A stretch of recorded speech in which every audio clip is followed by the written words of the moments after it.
Hello नमस्कार साथियों, जय हिंद, वंदे मातरम। दोस्तों कैसे हैं सब लोग? सब लोग एकदम मस्त होंगे क्योंकि कंट्री में लॉ एंड ऑर्डर बहुत तगड़ा है, मस्त। और भाई व्यवस्था तो इतनी तगड़ी है कि कोई चूं भी नहीं कर सकता, तो सब मस्त होंगे। मैं तो वृंदावन को जाऊंगी जरूर, ना माने मेरो मनमा। मेरा मन नहीं मानता, मुझे वृंदावन जाना ही है जाना। दोस्तों हेलो नमस्कार साथियों, जय हिंद, वंदे मातरम। दोस्तों कैसे हैं सभी? सभी एकदम मस्त होंगे, मुझे पता है। दोस्तों एक हम इतिहास में पढ़ते हैं मुगलिया हुकूमत और एक पढ़ते हैं बवालिया हुकूमत। ये कौन सी चल रही है?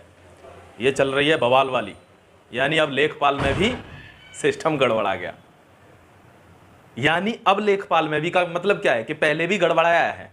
देखो दोस्तों, आज एक एक ट्वीट आया उप मुख्यमंत्री, और वो था कि जो हुकूमत है वो गंगा की तरह पवित्र है और इस पर आरोप प्रत्यारोप। देखो ये चीज़ सत्य है, ये चीज़ मैं आपको बताऊं कि कोई, जैसे मेरे साथ का एक बंदा था, वो थोड़ा हाइट उसकी बहुत ज़्यादा ही कम थी, मतलब जैसे एवरेज से भी कम अभी मैं नहा के आया हूँ, अभी तैयार भी नहीं हुआ दोस्तों, अभी सोचा पहले वीडियो बना दूँ, फिर टाइम मिले ना मिले। तो वो क्या कहता, उसको सब कहते थे अरे तू तो इतना छोटा यार, तेरी हाइट इतनी कम है। तो वो कहता नहीं, मैं छोटा नहीं हूं, मैं तुमसे थोड़ा कम लंबा हूं।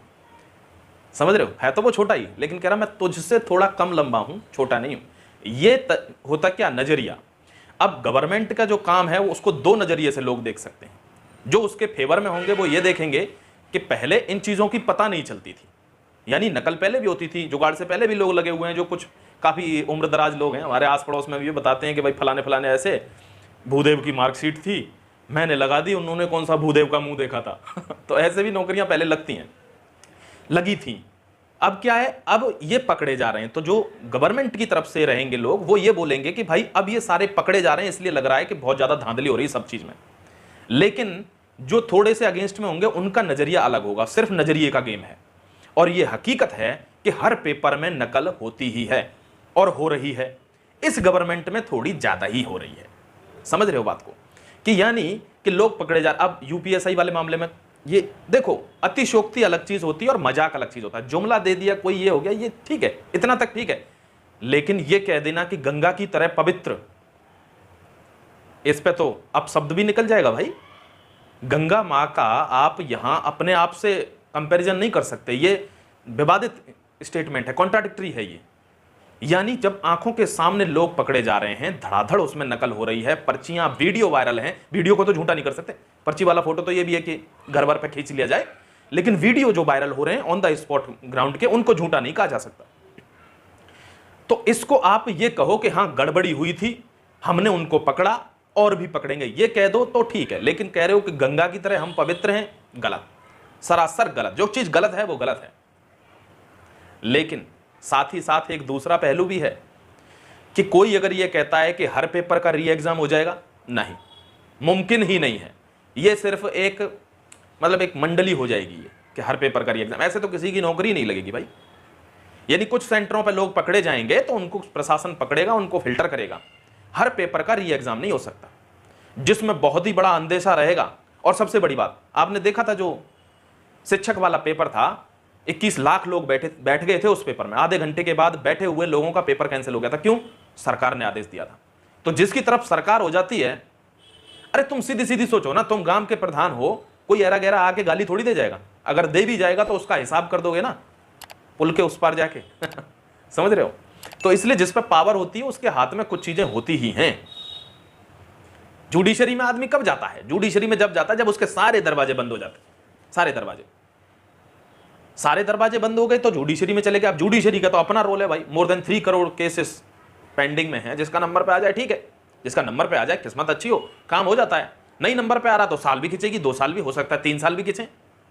ये हकीकत है, इसको एक्सेप्ट करना पड़ेगा। और रही बात ये कि सबको पता है, गंगा की वाली स्थिति है कि सबको पता है कि गंगा मां पवित्र हैं और इनकी पूजा होती है, इनको पूरे भारतवर्ष में पवित्र माना जाता है, इनका पानी अमृत है। लेकिन जब आप नहाने जाते हैं, चाहे वो हरिद्वार हो, चाहे वो इलाहाबाद हो, प्रयागराज हो, कहीं भी जाते हैं, आपको जमीनी हकीकत वहां दिखती है। कहीं पानी नीला है, कहीं यहाँ प्रयागराज में जहाँ बोट्स वगैरह खड़ी रहती हैं पार करने के लिए, वहाँ पे कितने कीड़े हैं, वहाँ पे कितने कीड़े, कितनी गंदगी है। वहाँ पे आदमी नहाने का भी मन नहीं करता, जाता भी है तो अंदर जाके नहाता है जहाँ पे फ्लो ज़्यादा है, जहाँ पे गंदगी ना दिखे। तो यही रियलिटी है और ये रहेगी। गंगा में से कोई एक एक कीड़े को छीन देगा, मतलब छान देगा क्या, फिल्टर कर देगा क्या? Never, can not be possible. वैसे ही इनकी भी हकीकत है।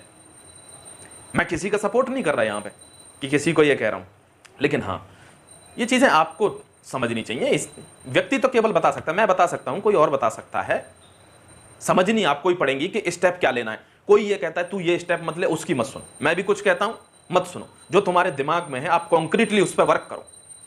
करो भाई, जो आपका दिल कहता है कि मुझे इस पर काम करना है, जरूर करना चाहिए, करो। लेकिन काम करते टाइम यह भी ध्यान रखना चाहिए कि अगर हम मंजिल की तरफ जा रहे हैं, अगर यह रास्ता मंजिल का है, तो फिर इतने परेशान क्यों हैं, इतने दिक्कत में क्यों हैं? मंजिल की तरफ जाने वाला व्यक्ति तो खुश होता है ना कि मुझे राहवर गुमराह कर दे, सुना है कि मंजिल करीब आ रही है। न हारा है इश्क, न दुनिया थकी है, दिया जल रहा है, हवा चल रही है। तूफान आंधी चलते रहेंगे तो क्या लोग दिया जलाना बंद कर देंगे? कम कहिए ज्यादा समझना, अपने काम पर अड़े रहना, जिसका भी जो काम है, रुकना कोई नहीं। ठीक है? जय Hind, Vande Mataram, God bless you. दोस्तों, यूपीएसआई में भी धांधली हुई है, यह हकीकत है, लेकिन दूसरे पहलू की हकीकत भी जान के रखना। लेखपाल में भी धांधली हुई है, यह भी हकीकत है, लेकिन दूसरा पहलू भी जान के रखना। You must have to know both the aspect of the recruitment. और दोनों के लिए बोल रहा हूं, एक के लिए नहीं। जय हिंद, अपना ख्याल रखें, खुश रहें दोस्तों।